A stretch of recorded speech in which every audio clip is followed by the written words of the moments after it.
LIV Golf inarguably is and has been the most controversial tournament in sports for quite some time now, not only because of Saudi's unlimited money, but also because of the questionable human rights issues they're facing. But what exactly is the whole story behind LIV's mega plan to conquer the world of golf? The $200 million company. In late October 2021, LIV Golf Investments, a newly formed company backed by the formidable Saudi sovereign wealth fund, made headlines by pledging a staggering $200 million to establish 10 new marquee professional golf tournaments. They also unveiled their new CEO, Greg Norman, the daring Australian, and former world #1 golfer who is known for his shark-like tenacity on the course. The announcement, however, left more questions than answers. While the financial commitment was substantial, the press release was conspicuously short on details. Who would participate in these tournaments?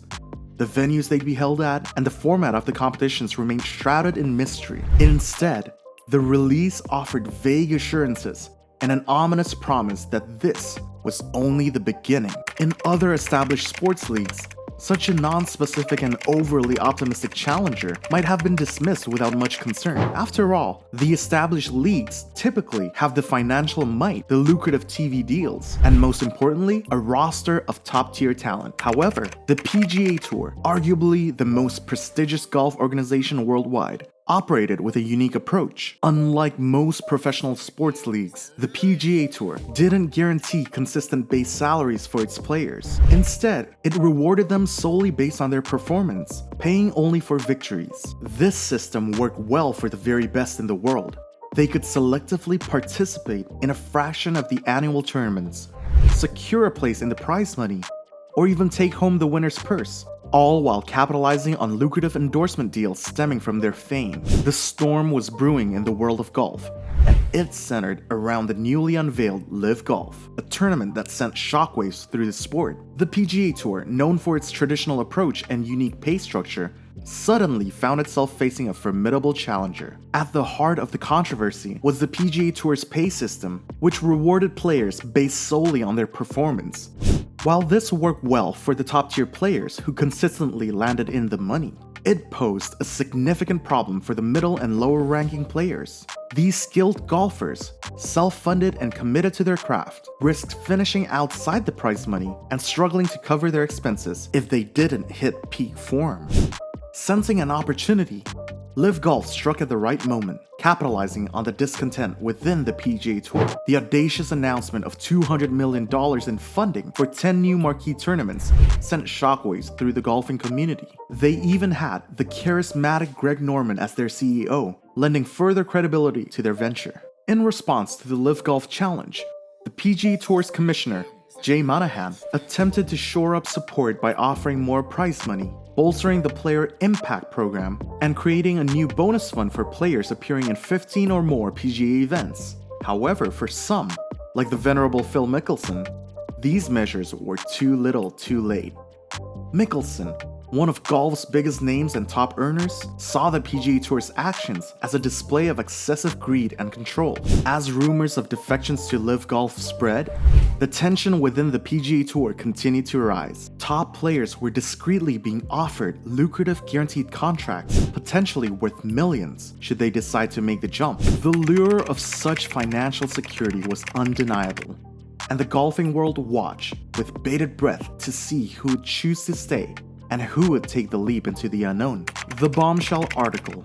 As golf fans descended upon the Riviera Golf Course in California's Pacific Palisades for the Genesis Open, the sports world was hit with a bombshell article that would ignite the most controversial tournament in sport right now. Alan Shipnuck, a renowned golf journalist, had just pulled back the curtain on a secretive coup that threatened to shake the foundations of the golfing establishment. In the midst of the excitement over the mysterious Saudi challenger, Shipnuck's biography on Mickelson exposed a startling revelation. It turned out that Phil Mickelson, a golf legend, was actively working with the upstart Saudi League, a venture that was seen as a threat to the PGA Tour's dominance. It's also been reported that Mickelson received a signing fee of an astonishing $200 million from LIV Golf. Not only had Mickelson recruited 3 other top players to join the Saudi League, but he also didn't shy away from speaking his mind. He openly labeled the league as sportswashing, an attempt to use sports to improve a country's image, and called the Saudis scary, revealing that his move was driven purely by money and leverage. The fallout from Shibnuk's expose was far-reaching. Golfers found themselves in a precarious position.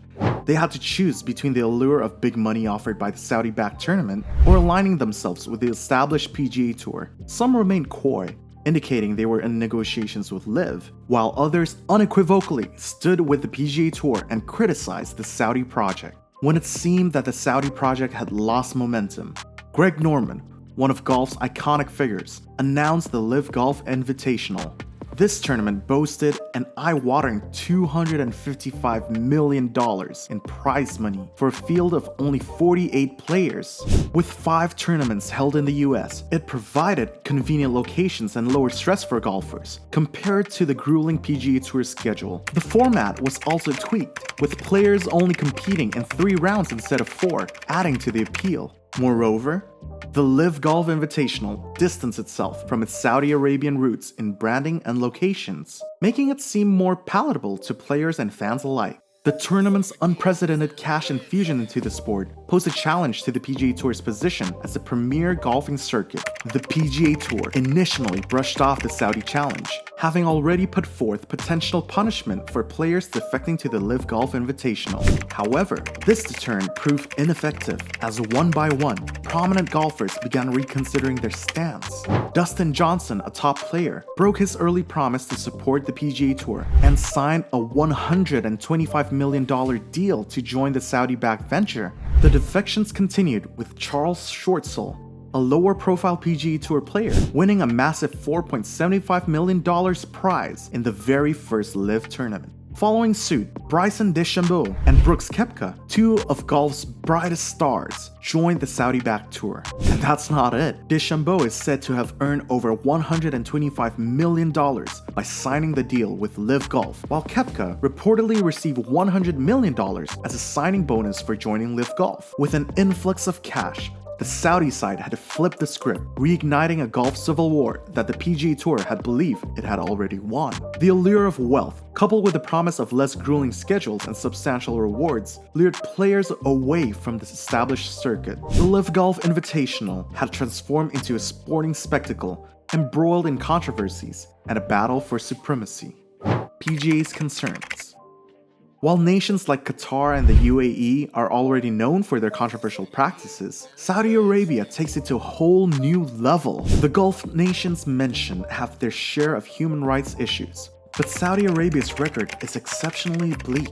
While its neighbors have laws criminalizing homosexuality, they rarely enforce them. In stark contrast, Saudi Arabia actively punishes LGBTQ+ individuals with prison sentences, lashes, and even execution. Women's rights are equally constrained, with a strict guardianship system that requires women to seek approval from male guardians for basic rights like marriage. The nation's legal system is based on ambiguous interpretations of Sharia law, leading to arbitrary and unprovable charges and sentences, even death for those who dare challenge the ruling royal family. Despite this, Saudi Arabia is incredibly wealthy, which creates a unique branding challenge for the nation. Other wealthy nations engage in popular world events like golf, WWE, and Formula 1, but they are comparatively less repressive. Therefore, when people encounter Saudi Arabia through these high-profile events, they may mistakenly assume it to be similar to more open nations like the UAE or the UK. However, not everyone turned a blind eye to Saudi Arabia's human rights abuses.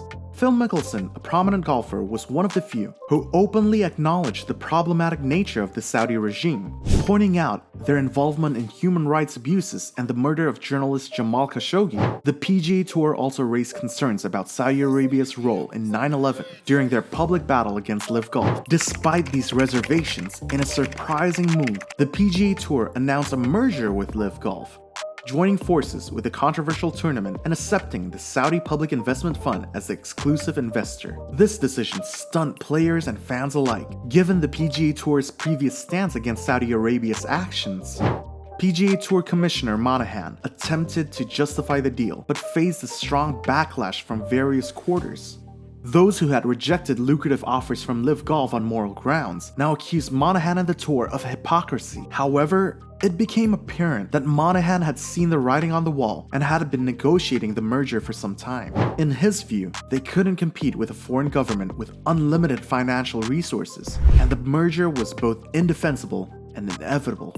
The motive behind Saudi Arabia's foray into professional golf wasn't profitability. It was more about exerting influence and gaining a seat at the table in the world of golf. They secured a powerful position in the industry by outlasting the PGA Tour with their vast resources. As the controversial merger took place, the global sports community and the public questioned the values and integrity of professional golf. The deal highlighted the clash between sporting events, business interests, and the ethical considerations surrounding partnerships with nations with questionable human rights records.